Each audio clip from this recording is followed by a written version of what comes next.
City, go-kart racing isn't just for kids. Some indoor tracks are now catering to anyone feeling the need for speed. We sent Matt King to check out one of the Tuesday night racing leagues in Jersey City.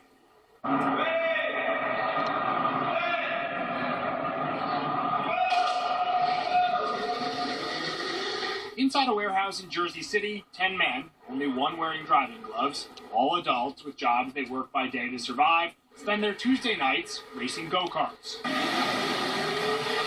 It's a battle. Before he and the other 9 gentlemen in RPM Raceway's go-kart racing league started, or at least engaged, their electric engines Tuesday, Michael Delavan sat third in the league's point standings. Yeah, I'd like to be first. It's a lot different than just coming here on a normal day because you're dealing with a lot of guys that are very fast and they're kind of really pushing as opposed to just people fooling around. Automotive engineer Brian Spatz lined up for the first of Tuesday's 3 races in the 6th position. He hoped to finally finish adjusting to the league's heightened speeds and intensity to make his move towards its points leaders. Aggressive and focused. Anybody who comes in with the racing jacket and the leather gloves, they gotta be the best. RPM trusts 21-year-old race controller Jose Santos to supervise these drivers, handing him the remote capable of controlling the speed for all karts, some karts, or just one rogue kart. I feel like I'm the boss of the whole race. If somebody's not listening, I slow them down. If you're following the directions, then you stay at the top speed.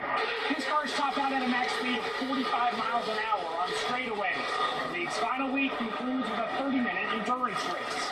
We've got some carts that are better than others for sure. I think sometimes we all kind of exaggerate it because we don't feel good about a run.